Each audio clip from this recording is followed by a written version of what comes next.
Hello, everyone. My name is Carrie, and I am the creator of the Oral History Project, or OHP, for the Game of Thrones Winter is Coming browser game. The OHP consists of one-on-one interviews with members of the GoT community that either play or once played the game. Due to my previous role as a game chronicler, I had restrictions as to what could and could not be shared. But since I am no longer a part of that system, you can now hear the unedited versions of these recordings, with the sole exception of interviewee-requested edits. The following recording is one of these interviews. I hope you enjoy it. Hello, everyone. My name is Carrie, and I'm interviewing Polarix on October 16th, 2020 for the WiC Oral History Project. This interview is being conducted and recorded in a private Discord chat. The recording will be made available for anyone interested on the Black Dragons Discord in the Oral Histories channel. Thank you for joining me today. Hello. Hi. So, how do you pronounce your in-game name, and why did you choose this name for yourself? I just pronounce it Polarix, and it's sort of a name that I have used for gaming stuff for, I don't know, about 12 years or so. So every game I've played, I've used the same name, and I started using it because of the Polar Star, Polaris, which is like the same name but with S instead of X. Okay. And yeah, I've always been a huge fan of astronomy. So yeah, I mean, that's pretty much how I came to the name, and I've been using it for pretty much any game I play since then. So it's become sort of like a second identity for you. Yeah, I guess so. I mean, for in general, like I've been in so many gaming communities and different games where I use the same name that I now a lot of people that are like really close to me in real life know me that way as well, which is kind of funny. No, I know what you mean. I've had the same gaming name for the past 20-something years, and even my mother knows it. It's just funny. Yeah, Yep. exactly. Like Yep. my family knows that name. Yep. My friends, my girlfriend, everyone knows that. Like that's my gaming name. All right. So, speaking of family, girlfriend, does anybody else play with you? GoT, no, no. Okay. Like I don't know anyone like from my country who plays that. Okay. All right. And so then, what made you first start playing the game? Um, I was looking for sort of an idle game, a game that I didn't have to spend too much time with because I had just finished my master, so I was actively looking for a browser game, right? Because Right. browser games I used to think didn't really take that much time, Yeah. and No, that's why I laughed. I'm like, really? Not enough time. yeah, and well, the last season of Game of Thrones was coming, so I saw an ad on Facebook and it said Game of Thrones official browser game, and I was like, well, that sounds fun. Let's give it a try. Right. And here I am, like thousands of hours later. Here I am. All right. So, I guess then it's the Game of Thrones that really made you first start to play, but you're saying you started right as the show was ending? I started like back in March or April Okay. 2019.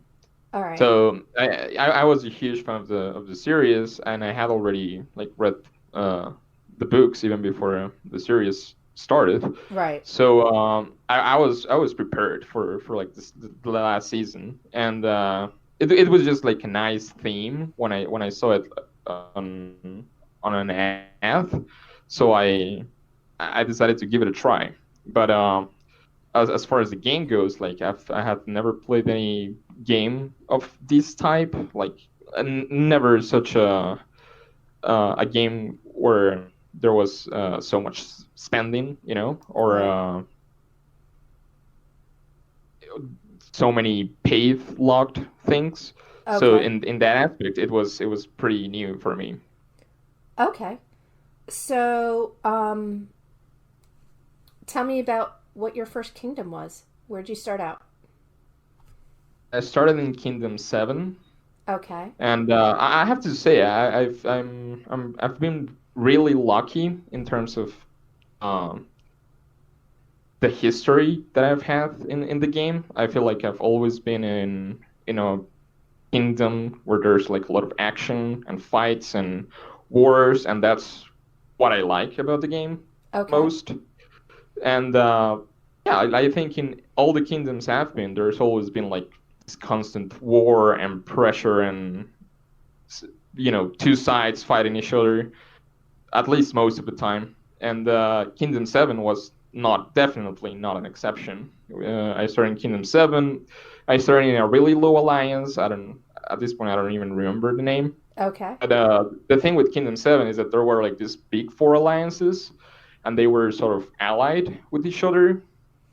Uh, I only remember three of them. There was IPM, YGD, and the other one was TPL, and they were sort of allied with each other. People in leadership from those alliances knew KVK was coming, so they wanted to like help each other and build a kingdom for KVK.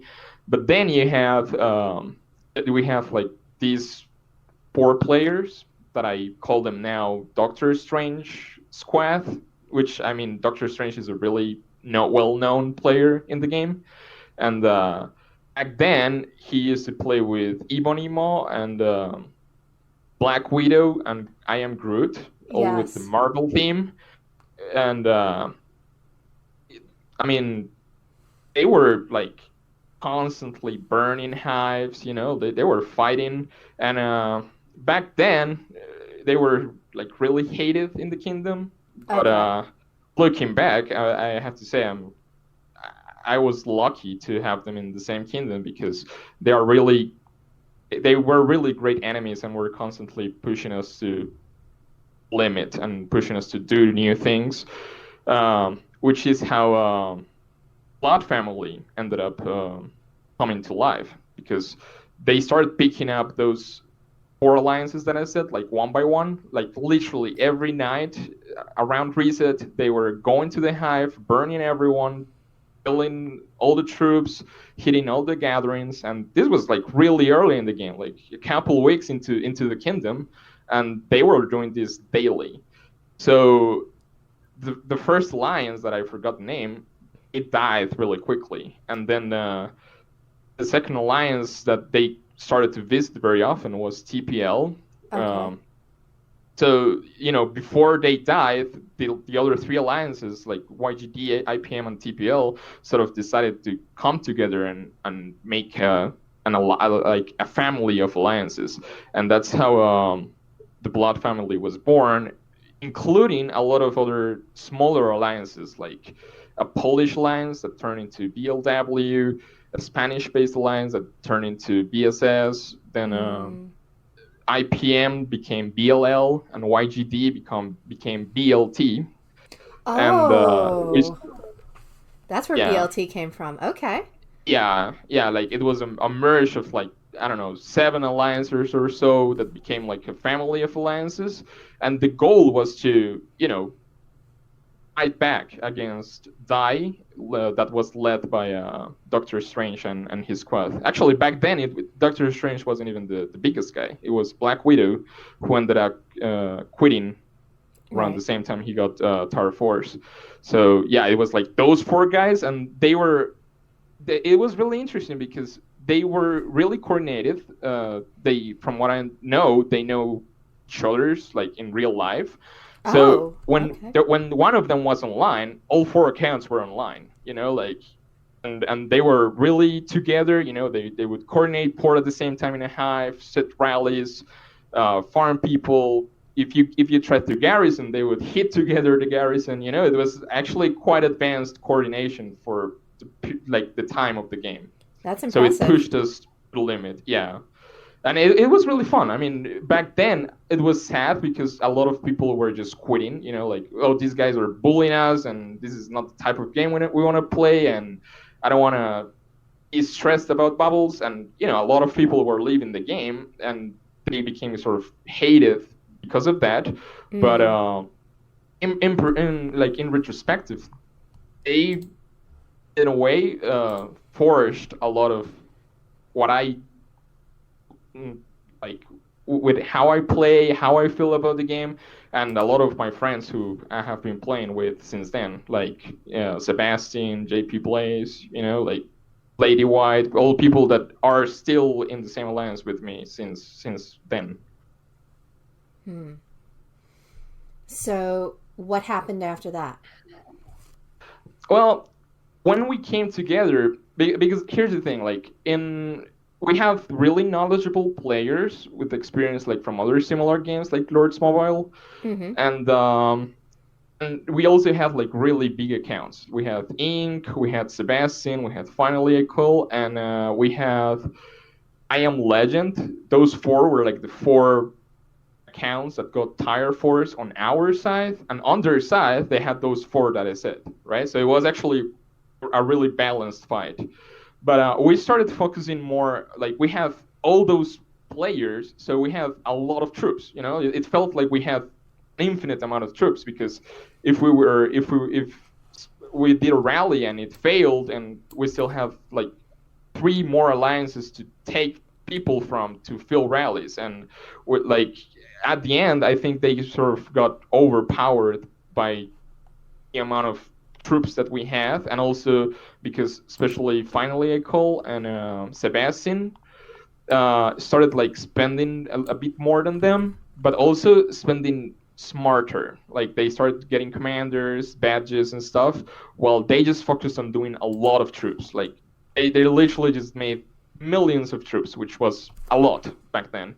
Right. Like 6 million, 7 million. It was like, okay, we can never rally these guys because like it's never gonna happen. So in the end, they sort of gave up.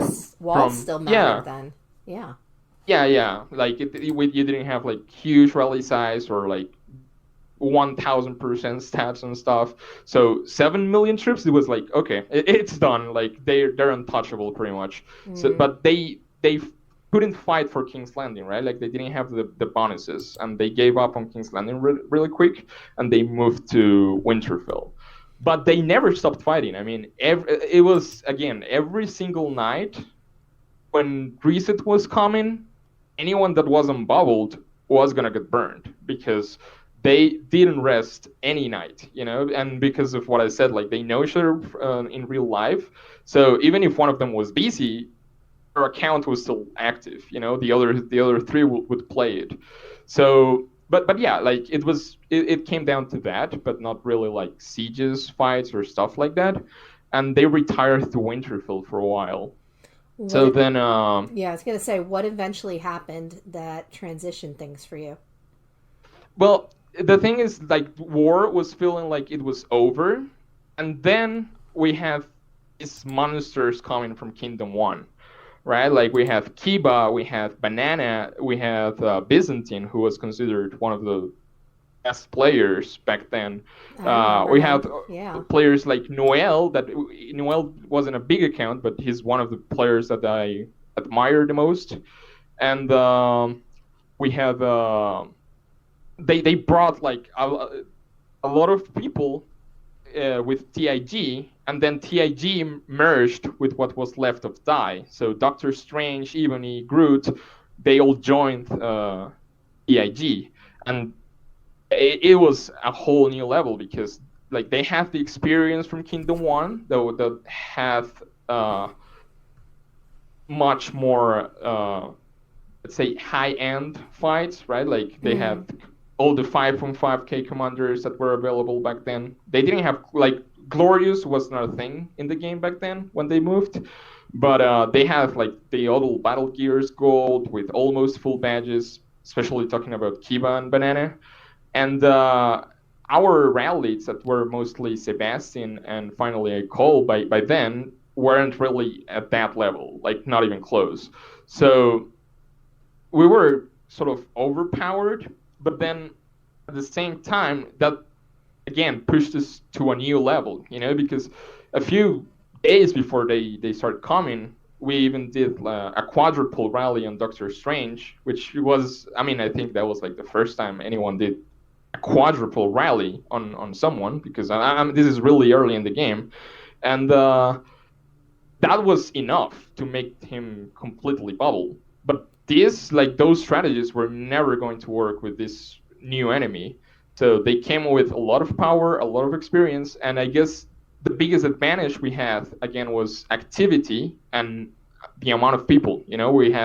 We didn't just have those 4 tier 4 accounts. We had 400 people behind them. So we always had troops, we always had activity, and a lot of the strongest players from TIG were really inactive, especially Banana and Kiba, which at the same time were the 2 strongest. They were really, really inactive. So we ended up fighting for about 2 months, and during that time, I think they only took King's Landing twice, and every siege was a fight.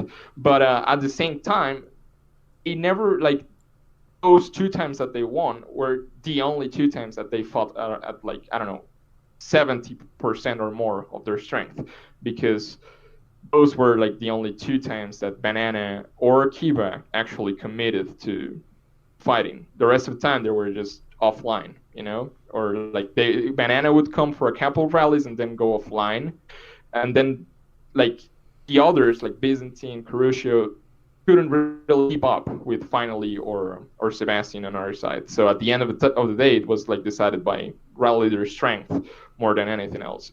But that pushed us to understand game mechanics a lot better and make a real effort to step up our game and compete. Like I remember the first really exciting siege happened after the first KVK, where Banana was leading for TIG and we had Sebastian leading for us, and there were like 15 rallies or maybe even more, like 20 rallies on King's Landing, which again was a really absurd number, but at that time, Yeah. This was around the same time that the war in Kingdom 2 was breaking, so everyone was sort of like looking at Kingdom 2 as reference.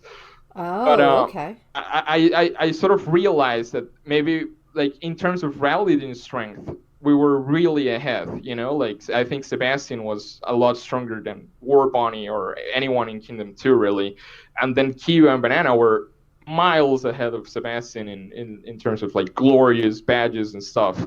So although it wasn't as famous, I think it was a really high intensity war in that kingdom for those 2 months. And then after that, it was the second KVK, where we actually, like, Kingdom 2 was already kind of broken, like, it was just Dacia left, and we got matched against them. And TIG, again, they didn't really have, like, the rallies available for most of KVK, so it came down to us, Bluff, and in particular BLT doing the fighting against Dacia, and that's a really good moment to remember. I mean, that's undoubtedly the most fun I've had in a KVK, because it was we were like BLT was 5.5 billion back then, and Dacia was like, I don't know, 11 or 12 billion, like twice our size. And during KVK we can't really move people around, which is something we did a lot, right? Like if we wanted to do a quadruple rally on someone, we would move Ink to one alliance, Finally to another alliance, Legend to another alliance, Sebastian to another one, and then we have like, we knew those rallies were going to fill and were going to hit around the same time, but because of KVK rules, we couldn't really do that. So at the end of the day, it was just pure BLT with its 5.5 billion against Dacia with its 12 billion.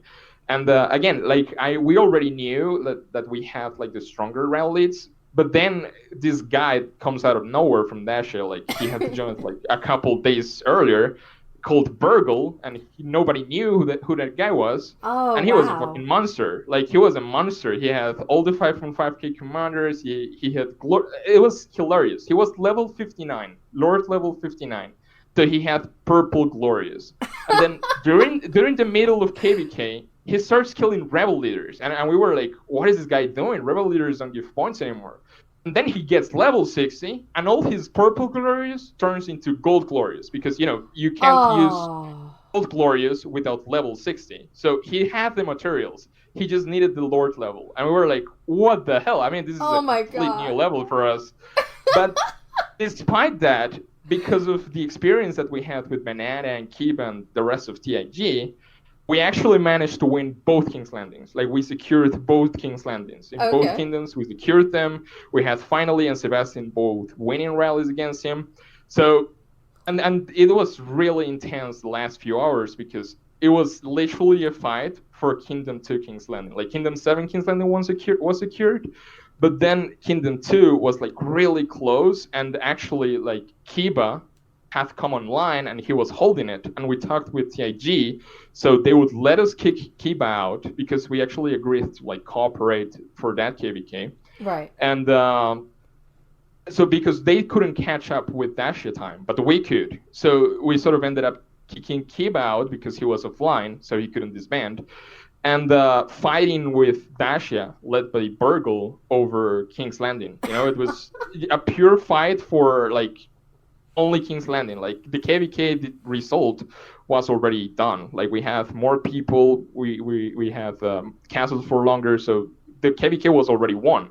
But it was only about King's Landing, and at the end of the KVK, the difference was like 5 minutes, or maybe even less. Like on Kingdom 2 King's Landing. So it was really, really intense. And then after the fight was done, our R5 at the time, Legend, was messaging with Burgle, and Burgle just comes and say like, hey guys, how are you guys like so organized, and how do you know how to counter, and why did you even win those fights? Like, he was like really curious about learning. And then we started like talking, and he joined us a couple days later, like after KVK, because he really like wanted to be with us, and had like, he saw the level of cooperation that he just wanted to be part of that as well. And we ended up sort of building our family around him, because when you have an account like that on an alliance that is built for PvP, you end up building around them. So that's how, like, after Burgle came, TIG left to Kingdom 14, and that's where Banana went to join ATD, and how the story continues there on Kingdom 14. And they had already decided that. I mean, it's not like they run from Burgle or something like that. It was just sort of a coincidence that Burgle came, and the same day that he came, they left to Kingdom 14. And so we were alone in the kingdom for the first time ever, because Doctor Strange and his squad were already in Kingdom 14. So we started looking at kingdoms to move. Right. And we considered Kingdom 14, but Kingdom 14 was already kind of dying. So we looked at Kingdom 8, where Kinnison had just moved. Yes. And we were actually looking like, we were a family-based alliance. So we wanted our blanks, our small players, to have fun.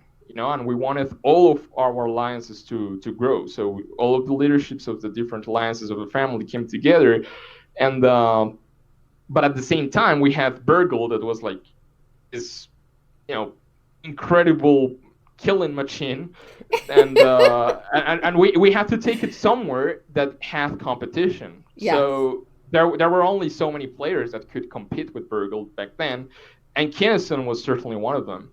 So that's how we ended up picking Kingdom 8. And we went for fight, and that was another really fun time in my experience in this game. When we got to Kingdom 8, and we fought for King's Landing also for like a month or maybe more. Were with you... ECL and Oblivion. Yeah, I was going to say, did Calvin welcome you guys, or was it... I don't remember that part. No, we didn't even ask or anything. We just went. Okay. Like, we just went, and the thing was that Burgle was obviously a massive spender. right? Like Yes. he had been playing for 1 month before he fought us, and he already was maxed. Like he was already like full glorious, full commanders. Like it was done. Like the account was pretty much maxed.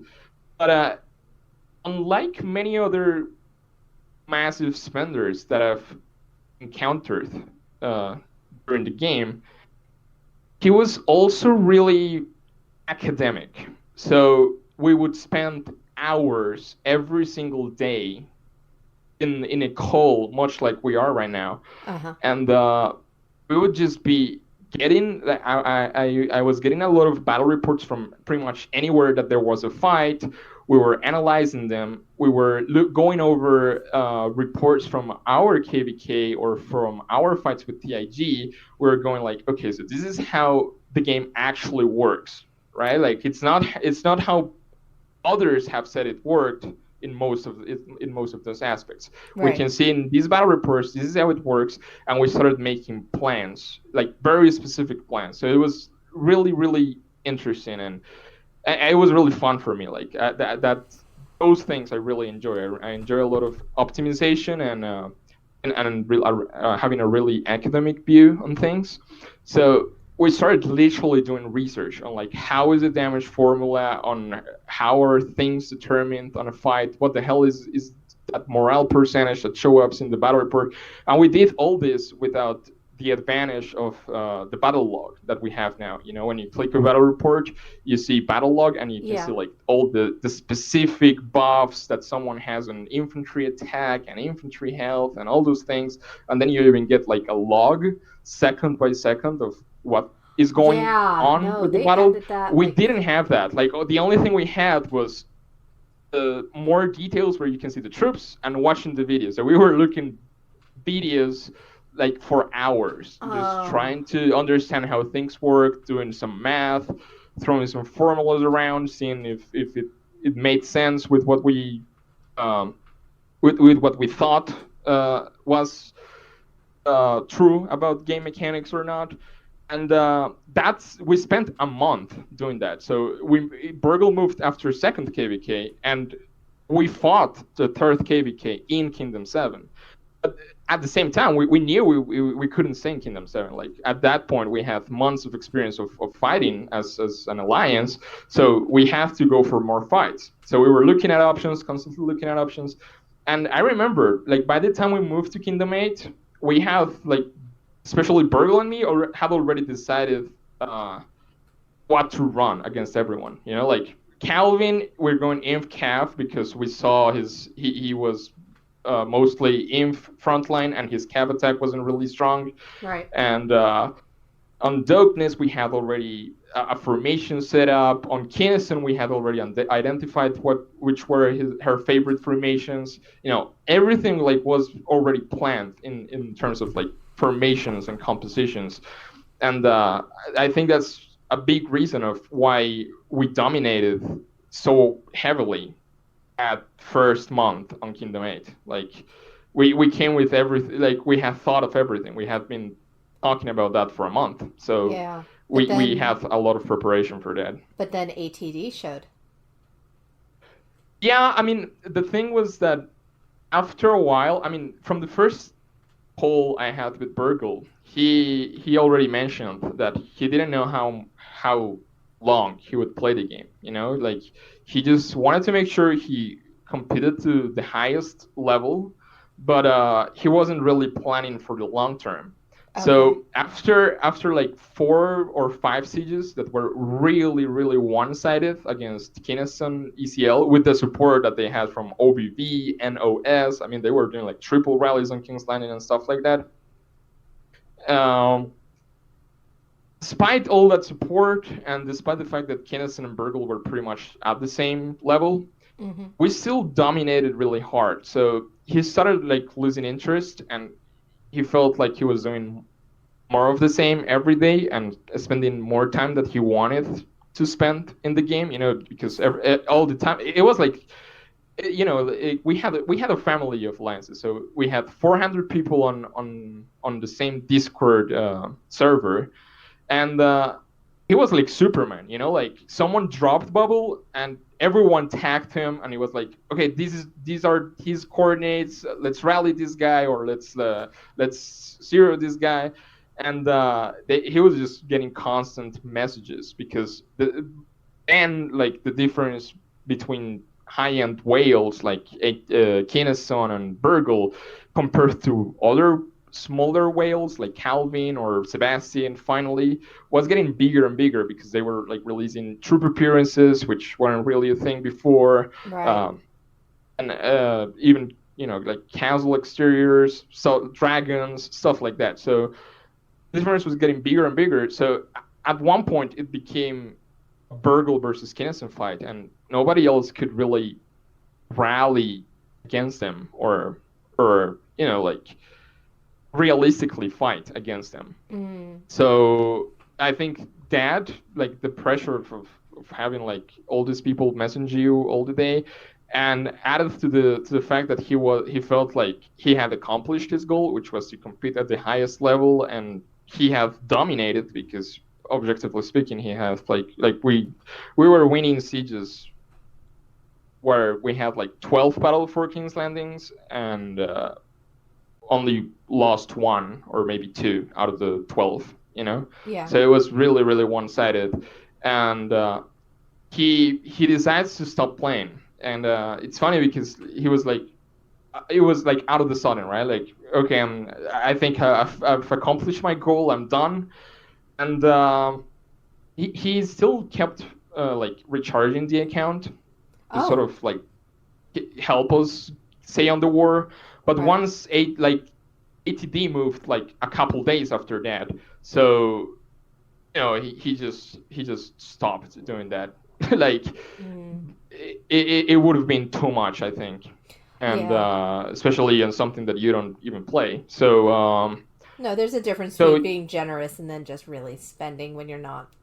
Exactly. Yeah, exactly. So at the end of the day, when ATD came, we were already like falling behind because that's the thing with this game. Like if even the strongest account stops getting the new things that they release, account falls behind. It doesn't matter, right? Like so, Burgle was completely dominating Kineson, and then they released Siege Research. Okay. That increased like that. It costs like 12 million diamonds and increases rally size on Siege for 1 million. So that was it. Like 1 million troops of difference was just way too much. We couldn't compete at that level, and then we were sort of behind Kineson and Ivox. But the thing was that Burgle always had a really good relationship with Kineson, and a lot of us as well. Like I had a really good relationship with Kineson. It was kind of funny actually because like Kineson and Burgle were every day sort of exchanging lords. Like Burgle would capture lords from ECL and Kineson would capture lords from our side, and they were like messaging each other and like, okay, I'm gonna release this 7, so please release the 7 that you have. It was kind of hilarious, but it was really nice because although we were fighting every day, we still managed to like keep a good and healthy relationship. Which I think is great because a lot of people lose track of that. They see an opponent and they think enemy.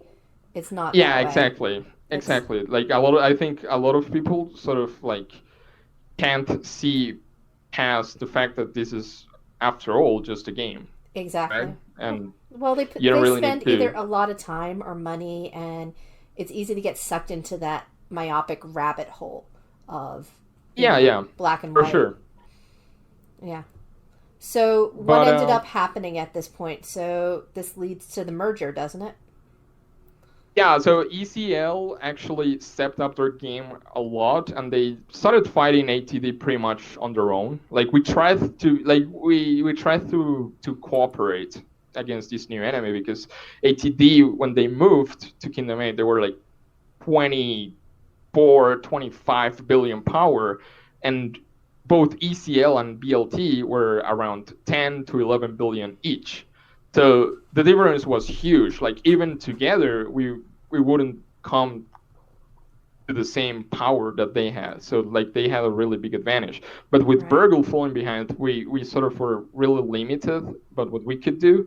So ECL fought ATD for a couple of weeks, maybe a month, on pretty much on their own. Like sometimes when an AFK player was around, we would like show up and rally him, and ECL might join, or sometimes they didn't, because although we have a good relationship with a lot of them, there was one player in particular we didn't really had a good relationship with, and that was Byzantine. Oh, So okay. it was sort of a conflict of interests in even inside ECL, right? Like, where a lot of people were like friendly with us, but then he wasn't really too eager to cooperate. But at the end of the day, Byzantine uh, went out of ECL, and that opened the window for a merge that we had already been talking about even before ATD came. Yeah, he ended So, up joining Red, I think, right? sorry, what? He ended up joining Red, I think. Was that it? Uh, no, Byzantine, he sort of just quit at that Oh, point. okay. Like I think he got like he wanted to get back to ECL, but at that point ECL had like the merge as a priority, and both things were mutually exclusive. So I think at Okay. that point he just quit. Like I don't remember him in any other big alliances, at least. I think he went to like Kingdom 25 or something and joined another alliance there. But I don't really know for sure what was of him. I Okay. just know that he was pretty much out of the picture of at least Kingdom 8 War. So Okay. so that's how the merge happened, right? Like we were like we had already good relationships. The biggest obstacle was Byzantine, but he was like out of the picture. So that's basically how it ended up happening. So ECL and BLT came into BCL, and one of the key aspects of that merge was that we wanted to keep the family system that we had, because along the way we had lost one of the alliances, because the smaller players on those alliances couldn't really do much. So inactivity, people quitting, people leaving for other alliances Right. or greener pastures, and we have to merge BLL with BSS, which created ELS, I think. So they became one. So 4 alliances became 3, and when we merged, we were sort of BLW, the Polish-based alliance, Okay. ECL, that was like the biggest players, like the biggest players from both ECL and BLT, and then BLS merged with what was left of BLT and the people that didn't make the cut into BCL from ECL and BLT, and became BCD, Okay. which is still our family alliance. Right. No, they're not like our alts or anything like that. They're No, real they're your players, sister. and they are just family alliance to us. And even though we're in different kingdoms now, uh, I think we will always be like family alliances. And whenever things get rough, we will be there for each other. I gotcha. So K8 starts wrapping up a bit. You, what ended up leading to you guys leaving K8? Well, the thing was that this new siege research that I mentioned earlier Mm-hmm. sort of killed siege, not just for the people that didn't have it, but also for the people that have it, because you know when you're fighting siege, defending is harder than attacking, because when you attack, you know the formation, you know what they have there, and you can sort of counter that. And before the research, the way defenders would deal with that was by changing the troops that they had there, right? Like you expected them to counter in a way, so you would counter them back by switching up troops, but you Right. couldn't really change formation once you weren't there. So the advantage of the formation was already there for the attacker. But this new research you couldn't fill back those troops unless it was with a rally. So you rally. Let's say Ivux has King's Landing. We rally with Kinnison. We take it back, even if it's a really good hit. We lose some troops. Those troops, we can't fill them back because the rally size of the research, for some reason, didn't apply unless it was when you set a rally. So if we put 4 million there, but during the fight we lose 800k, and we can't put more troops. And even if they disband, and we now have 4 million troops, we can't change those troops. So they know exactly what's in there. They know exactly what to go with. So it became a really easy way to counter. So Siege became this really long thing that would last like 8 hours, 9 hours, but not many fights were actually happening. It was mostly a disbanding action. Like everyone was disbanding all the time because you didn't want to get countered, and the only way you didn't get countered is the enemy suicided on you, because Right. you couldn't do anything about it. So we started coming up with this funny ideas on how to make swaps without them taking King's Landing. So we ended up doing some really interesting things. Like we would have Kina set the rally, so she had like this big rally size, and then we take King's Landing. But as soon as we take it, she disbands, sets another rally, and while she's setting the rally, we have Burgle take King's Landing, and we reinforce him. So they don't have time to reset King's Landing, and we still have the rally with the 4 million troops and a secret composition, because like they can't know what we have while we're rallying unless someone drops anti-scout or makes a rookie mistake like that. Right. But it became then like a sort of a strategy to go around the siege limit, and we were successful with that. But the problem is it was really easy to counter that, because when we were doing the swaps, all they had to do was like spam. Everyone was spamming one troop attack on King's Landing, and since there was always like a few seconds where King's Landing was unoccupied between Kinnison setting the rally and Burgle getting there, they would just end up resetting. So Siege became this thing that lasted for hours and became pretty much a test of endurance, like how much energy and how much sleep are you willing to sacrifice for Siege, and also a matter of tire force, right? Because at the end of the day, what ATD was doing, because they still have like this massive advantage on troops, and especially tire force troops, what they were doing was tanking the hits, and eventually we would run out of tire force before they did, even if the traits were favorable for us, because simply they had more troops.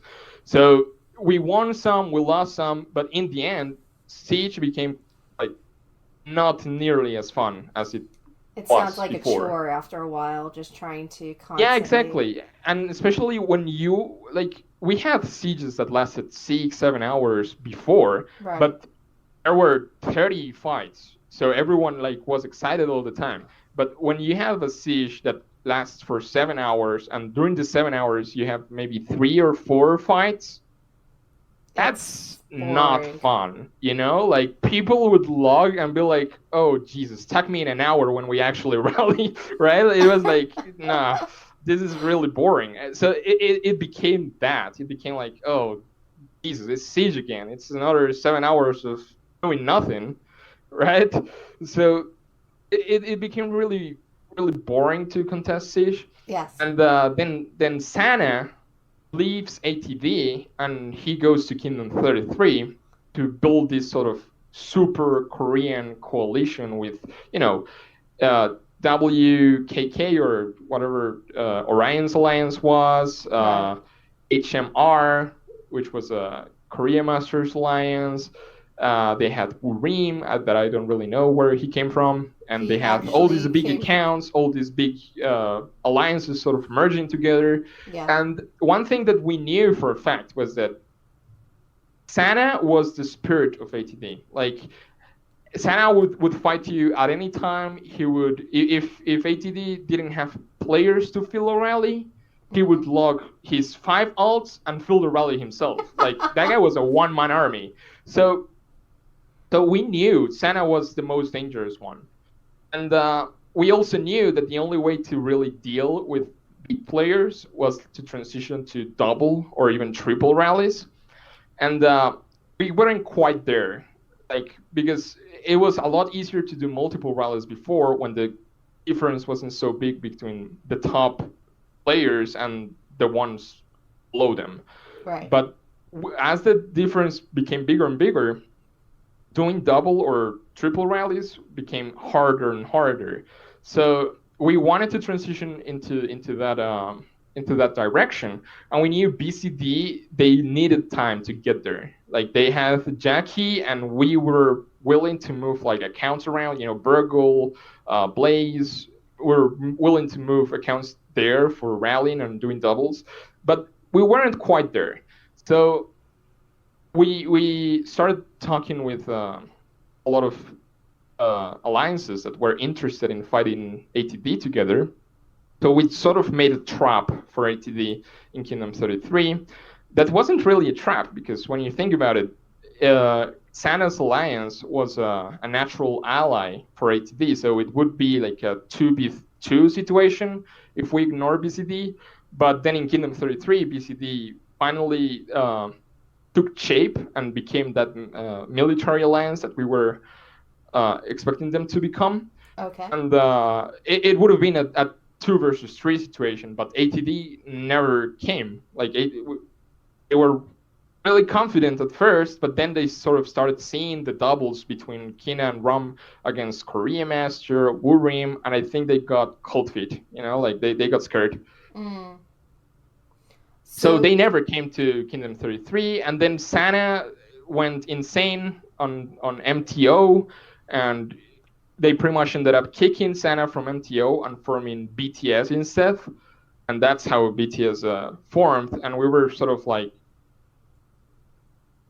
playing against BTS, but for a month we had rules, and we wouldn't hit outside of siege or stuff like that. Right. That I know is pretty common in other kingdoms, but was really new for us, and it's not really how we play the game. Right. I mean, it's not like personally, it's not like I want to go and burn everyone. I want to, when I go somewhere, I want to make sure that those people can fight back, because what I want is an interesting fight.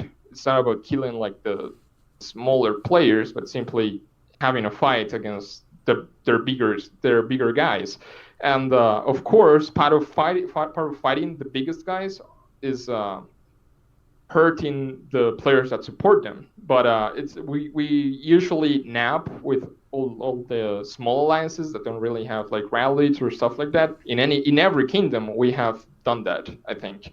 So we just went there, and pretty much the only one that we were hitting was BTS, but then we had like rules, so it was kind of boring for a while. But then BTS stepped up their game, and they even split their alliance into like BTS and AMI, and they started doing doubles of their own. And looking back, those were also really, really good enemies to have. Like it was really, really fun, and they were also putting a lot of effort into learning the game. Right. Like it was clear from their improvement in like formations and compositions, and they started like countering us. But the thing is that they never really fought siege. Like they maybe gave it a try like a couple rallies one time, and then they never touched King's Landing again. Like they never even bothered. They just focused on like daily fights, rallying in players, waiting for fair borders, and then rallying one of the players that joins, stuff like that. But But yeah. So at this point, what did you guys, and I say you guys because you're talking a lot about the alliance. You yourself, what is your experience during this? What was your role? What did you and what's your role now in the alliance? I think my role has always been sort of the same. Like I'm the guy that looks at battle reports, tries to understand them. You're the strategist. The best of my.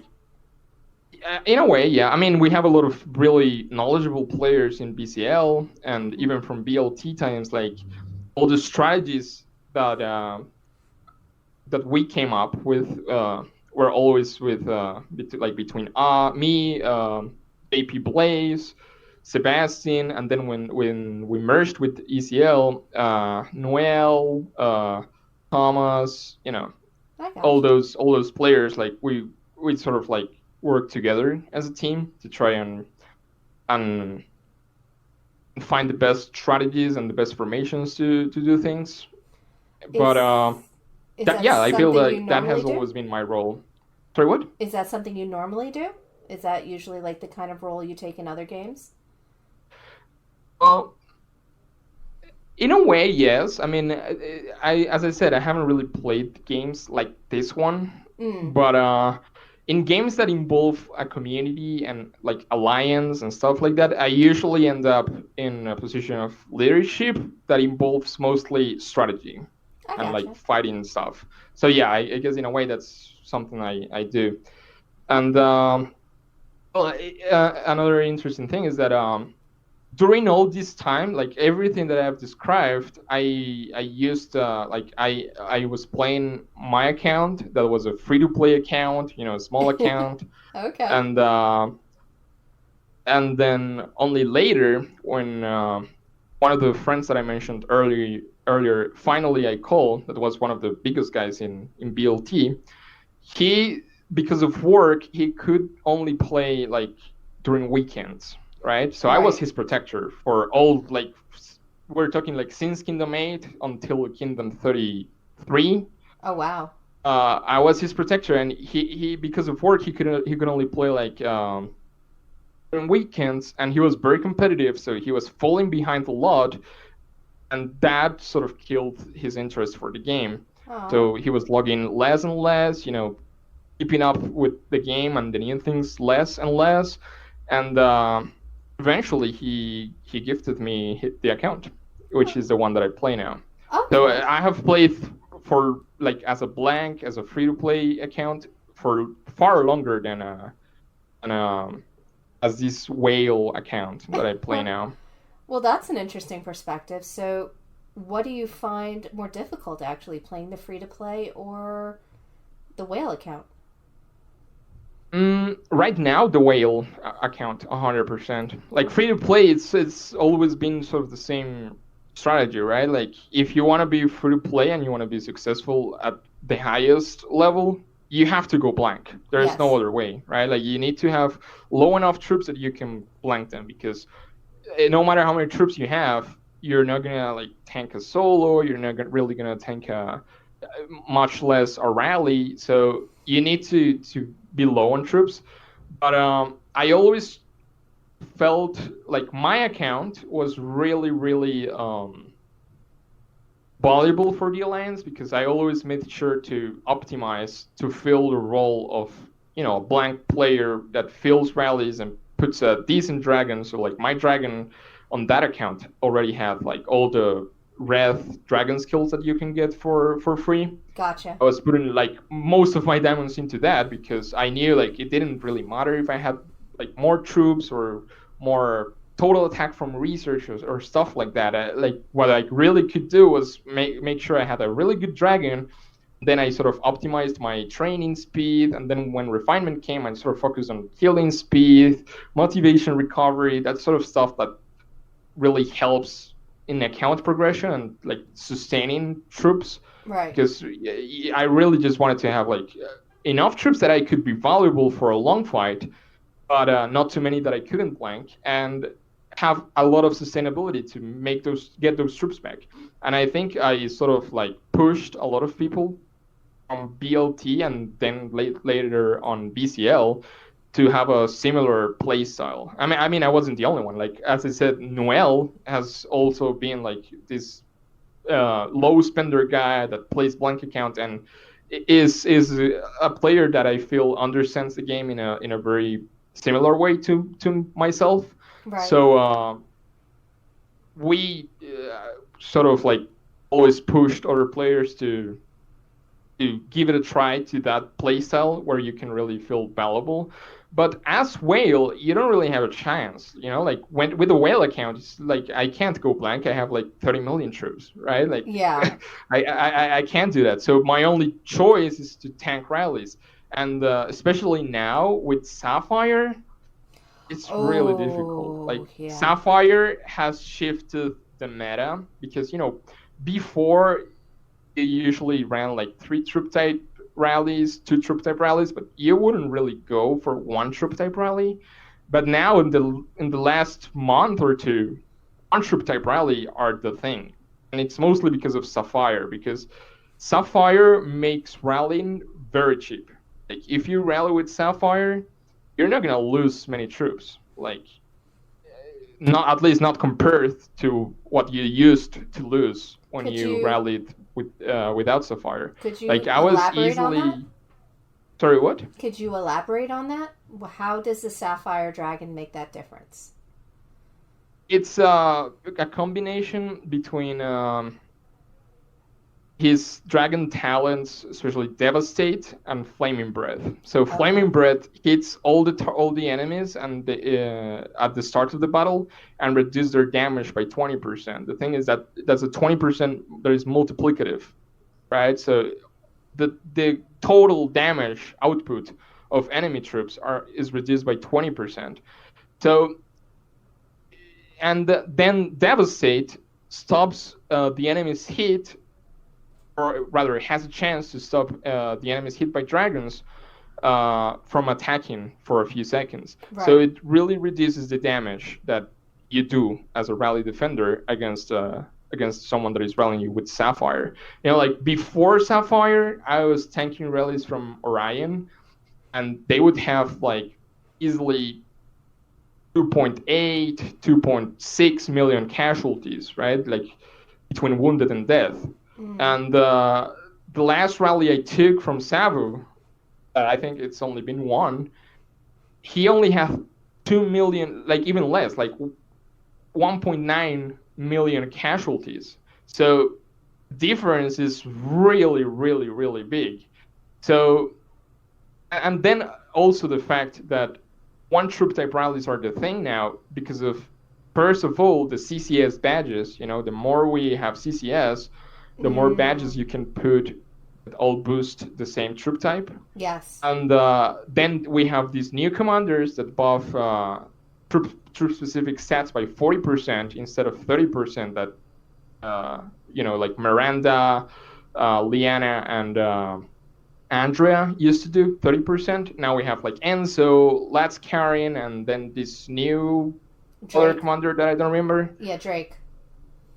Yeah, Drake. So those make a difference because like now you can just stack commanders of the same troop type, stack badges that benefit the same troop type, and then you have total badges that you can use them to boost any troop type you're doing, and you sort of create these really focused rallies. And the biggest risk before was that if you hit before like full inf rally into a calf frontline, it's not like you really were gonna take that many more losses that if you went mixed rally. Right. You wouldn't really deal any damage at all, and you would still lose a very considerable amount. But now rallying is sort of free. Like if you have Sapphire Dragon talents available, rallying is completely free. And if you add blockade to the equation, where you can even save up rally speeds, it's even easier to rally. Like right now, rallying is really, really low risk and extremely high reward if you roll the dice and counter. Right? Like if you hit that juicy full spear into calf frontline, right, that guy is gonna feel it. It doesn't even matter if it's Savo or Kinnison. They will feel it too. Like they will lose starter force. So right now, everyone can be rallied with Sapphire Dragon talents on, and even if the attacker fails, like the call and the composition and the counter, they won't be punished. At least not nearly as hard as they used to be. So it changes the game a lot. Okay. Thank you for explaining that. Because, again, there's lots of people like me that don't play around with the Sapphire. So understanding how that mechanic shifts is very useful. Yeah, for sure. And I mean, that's like another thing. Like, I understand a lot of people are mostly afraid of the blockade skill, right? Like Yeah, being frozen. That's like the one skill that got really popular. But yes. in real, like, I understand why players that are used to play this sort of guerrilla style where you port, hit, and then run away, sort of what you do a lot during KVK especially, where, Yes. there's a lot of chaos, so you can take like the advantage of that. But I mean, there were ways of doing like of tracking someone already, like you just set a fake rally and then you just have your whales solo hit that guy and it has pretty much the same effect than locating someone, right? Right. And but for accounts that need to tank rallies, the two really big ones are Devastate and Flaming Breath. Like those two are the game changer ones. Okay. So, I mean, as a matter of fact, like right now, I think I have the only like fighting account in Kingdom 54 that has never burned. I mean, I can't take credit for that because, as I said, it's finally who built the account and who played the early games. But it's literally the only account in Kingdom 54, at least from the ones that like are big and fight, that has 0 times cities destroyed by enemy. Like even Kines and Savo, they have burned, but I this account hasn't burned. And right now, I know it's just a matter of time. Like this account was competitive for this long, but now I'm 100% sure it's a matter of time until the account burns because all it takes is for me to roll the dice in the wrong direction and choose a front line that is countered by their one troop type rally, and I will burn. Maybe I don't lose too many troops, but I will burn 100%. well, it is part of the game, so to expect it is to be reasonable, but at the same time, that'll suck. Yeah. I mean, but it shows like how Sapphire sort of like truly changes the game for a lot of accounts that have been keeping up right up until Sapphire came. Like it's not even that much about the total badges, which also are really expensive and really strong. They don't really have the same effect that Sapphire does. Okay. All right. So I know I cut in earlier when you were talking about moving BCL to the different kingdoms and the family and all that. Can we pick up real quick from where we left off with that? Because we're already over an hour. So you guys had moved off of K8. You had gone to K31, right? Yeah. And then you were on 31 and you were fighting. No, sorry. We went from K8 to Kingdom 33. 33. Kingdom 33, where we met with NDM. We were allied. Right. We fought BTS, and we were expecting ATD to come, but they never really came. Right. They split off in different directions. Yeah. Then ATD moved to Kingdom 31, and they sort of tried to make the same sort of trap against us because NDM had suffered really big losses against BTS, and they were like really like disbanding at that point.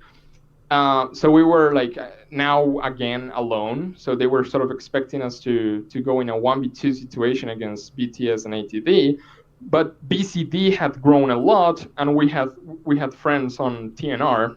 Right. So it became again like BCL plus TNR plus BCD against BTS, ATD, and they have these other lines called ATW that had like Fulgor, Rick Clegane, okay. players like that.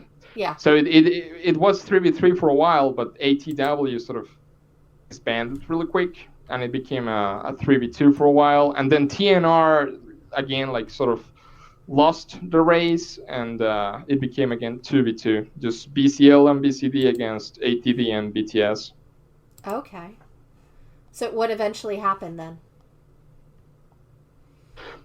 Well, I think the frustrating part was that Siege was never a thing again. And the reason why Siege stopped being fun was because of the research, but eventually devs changed the way that research works, and now it works normally. Like if you get the rally size no matter what, so you can actually move troops around. And it was always sort of disappointing that they never really contested Siege. I mean, they did like once or twice, but they never really. I felt like they never really focused on that. They were just focusing on like hurting players and rallying players instead of like playing around Siege. And I guess at that point we were just becoming really creative, both sides, to try and look for favorable situations. And I think we were more successful at that. We were better at punishing mistakes and creating favorable scenarios. We would fake rally someone and then be ready to double rally someone that reinforces that isn't quite as strong as the rally that we were rallying. And then when they don't reinforce, we actually do a real rally. And even if it's a really strong player, if you have no reinforcements, you're going to bleed.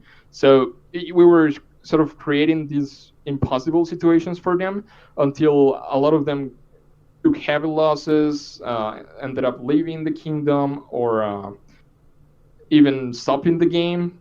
So I guess after that, they just decided that they had to move if they wanted to continue. And that's sort of how ATD died. And then BTS sort of messaged us saying that they were going to move to Kingdom 19, and they really didn't want us to follow them. And that's how the story goes with them. So then we were alone in Kingdom 31 for like a month or maybe two. Yeah. And we were waiting for someone to step up, because we knew we were kind of overpowered against anyone.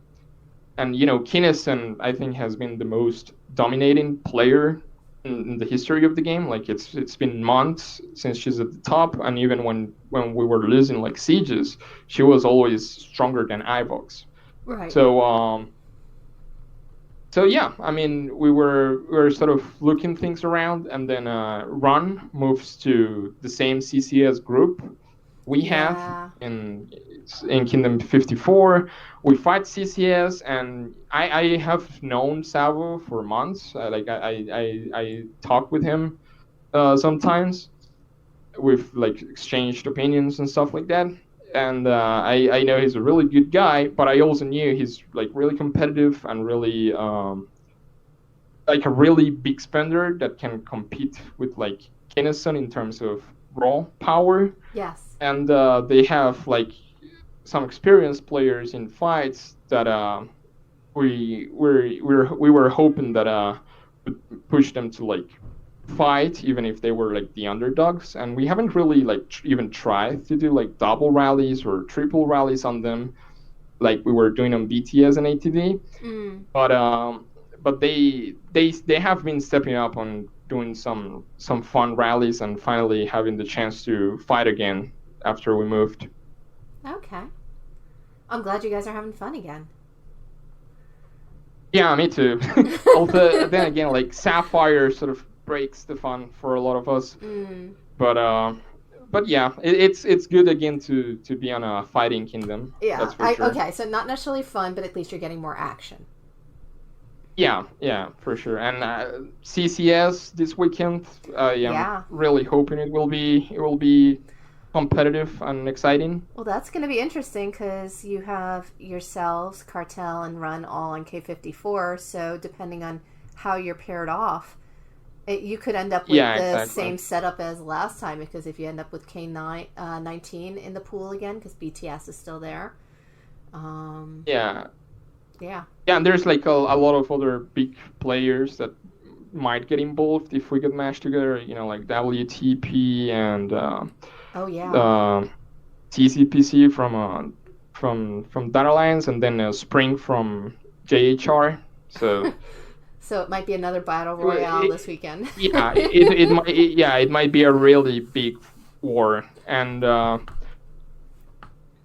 I mean, I'm expecting it to be really fun.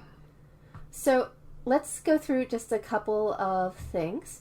Um, what was your initial impression of the game, and how has that impression changed over time? Well, at first I was a bit overwhelmed by the amount of money that was being like used in the Uh huh. game. As I said, I didn't really have any experience with a game of this type before. Right. Um, it felt unfair at the start, like I was trying to keep up, but then I realized like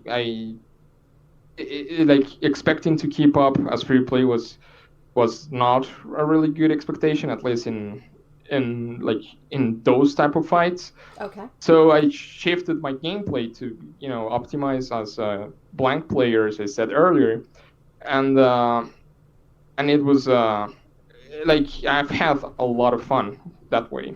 Good. The other thing is that this game, I feel like what keeps it alive is the community, right? Yes. And these things like interviews, social events, stuff like that, is what really keeps the game alive for a lot of people. So in a way, I feel maybe the quality of the game has decreased as more things have been introduced, but the community has kept it going. So Okay. that's sort of my impression of the game. All right. What is your favorite part of the game, and why? I mean, fighting. I guess Yes. in Yes. particular, If nobody caught that I would already, say yes. like siege. Like siege fights are really really fun. Siege fights and like CCS. Okay. But all fighting is fun. I like being rallied. I like rallying. I like fighting over King's Landing or just fighting for the sake of fighting. It's fun. Okay. So, if that's your favorite part, what's your least favorite? Well, I don't think it's like part of the game itself, but it can be part of these communities, and it's the drama that sometimes Yeah. like happens during as we mentioned, like as healthy as our relationship was with Kina when we were fighting. A lot of the fights are not like that. Like they sort of become personal, and people Yes. sort of like hating each other, and at that part I really don't enjoy. And as for like in terms of game mechanic, I guess gathering. I don't really gather. I mean, when I see an event that it's like gather 3 million resources, I'm like, oh Jesus, when am I gonna gather 3 million resources? And it's really boring. Like, oh Jesus. But I mean, it is what it is. It is part of the game, but definitely not the most fun part. All right. What do you believe is the key to a successful alliance? Mm, well, I mean, it depends on how you measure success, right? Like BCL has been on the top for a long time, but a lot of people don't really play that way, and Yeah. just because they're not on the top and they don't like fighting that much doesn't mean they're not successful. So I think the first thing is to set a goal for the alliance and have members know that goal and work together towards it. Like on BCL, of course, we want to fight. That's our mission, right? Right. Like being really good at fighting, being successful in fighting events, and we set our members to do that, right? Like if you check our battle, like our power rankings, we usually have this drop from like 1 billion to 700 million. That is like a really big gap that you don't see in other big alliances. And those 700 million, usually like most of them can blank. So we have really strong blank castles or players that are strong enough to tank rallies, but we try to avoid having players that are in between. So if you have like 12 million troops or 15 million troops, but you don't really have the stats, we suggest to go blank, so you can actually take part of the fight, because if otherwise you're just going to be too afraid to unbubble and get rallied and lose 4 million troops. So setting up that goal and having it as a reminder of what we are looking for really helps. And then you really need a dedicated team, like leadership team. You need to avoid dramas, and you have to be passionate about the game and keep stay updated, because the game is very dynamic. So if you marry yourself to old ideas and things that worked in the past, you will find out that eventually they stop working, and if you don't realize that in time, you will be behind. And I think that applies not only to fighting but to all sorts of events, Alliance Conquest, Elite Trials, or any event really that you want to focus on. It will be very dynamic. Okay. So, what was your proudest moment in the game? Oh, I don't know. I mean, there's a lot of moments that I feel proud of. I guess. Okay, give me the one second or two. KVK. The second KVK. KVK. The second KVK, yeah, because BLT is 5.5 billion against Dacia, that was the strongest alliance in the game back then, at least in power, and being able to win both King's Landings against a player as big as Burgle. I think that was a moment that a lot of my friends and I feel very proud of. Okay. All right. I can understand that. There are many others, right? We have won CCS, we have won really interesting fights, so there's a lot of other moments, but that was the first to come to mind. I'm still smiling, though. I can't get out of my brain the whole thing where he shows up with a level 59 Lord and then just kills rebel leaders. That's just hysterical. Yeah, that was crazy. I mean, we were what is this guy doing? And then he just showed up with full gold glorious. That is just hysterical. I'm just, wow. If nothing else, thank you for that. That was brilliant. Okay. 3 more questions, and then we're going to call it. So, the next one is, who do you admire in the game? Oh, a lot of people. All right, we're going to limit it to 5, and if he doesn't name you, it doesn't mean he doesn't admire you. I'm putting a limit on it. That's all. So 5. Okay. Okay, 5. So, I mean, one player, the player that I had the most fun with was Burgle, for sure. Okay. Because we understand the game and see the game in a really similar way, as I already mentioned before. So I don't think I have to go in depth with that. Yeah. As I said also several times, Noel, we also really have a really similar play style, at least as blocks, and even now as when we have to use accounts to tank rallies, I think we understand the game in a similar way.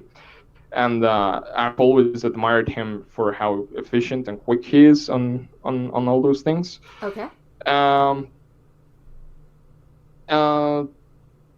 Blaze and Sebastian, both of them are my best friends in the game. I think we've been in the same alliance since BLT times, and we've sort of fought all the wars together. Okay. So, and they're really, really, really good players. They are really, really good, and I think we always push each other to understand the game better. I guess outside of BCL, one player that I always admired was Opux. Oh, okay. He was a really good fighter. Yes. I guess it's kind of sad, but 2 of those names are no longer playing. Burgle and Opux, they are not longer playing. So it's kind of sad to think back of those times where so many really good players were playing, and how many of them have stopped playing and quit the game over different things. But yeah, I guess I would go with those 5. Okay. No, Opix, I've only heard mention. I've never encountered him, but he is definitely considered one of the legends in the game. So. Yeah, for sure. Yeah. All right. Are there any special moments in the game that you did not mention that you feel a burning desire to share with us? No, to be honest, I feel like we've gone already through a lot of the special moments Okay. that we've had. All right. I mean, there's a lot of little details, like, like the one about Burgle just hitting rebel leaders until he gets level 60 and shows up with Gold Glorious. But yeah, I mean, overall, I think I've had a lot of fun in the game, and I've been really lucky to be in alliances that are really strong, and like I've always felt valuable to them, despite being free to play for most of the time. So you found your niche. yeah, I mean, yeah, I'm happy with the trajectory that I've had in the game. All right, and I would say the last question is, what is the one thing you most want people to remember about you? Oh, I don't know. I mean, just a guy that liked to fight and have fun and try his best for the team in the best way he could contribute. It'd usually be just like trying to understand the game mechanics and trying to help everyone optimize their accounts with that knowledge in mind. I gotcha. Okay. So I'm going to say thank you so much for your time today, and it was great. There was so much history there that you were able to fill in, and no, sincerely, it was a pleasure just listening to that. So thank you. Thank you for having me, Corey. Thank you for having me. And again, these interviews are a really big, like things like these are a really big part of keeping the community alive. So I'm really happy to be here and sort of contribute in a way. No, I thank you for that. I genuinely hope people get something out of this. I spend a lot of time on it, so I hope so. Oh, yeah. So, all right. Thank you so much, and I will talk with you soon. All right, thank you. All right, bye.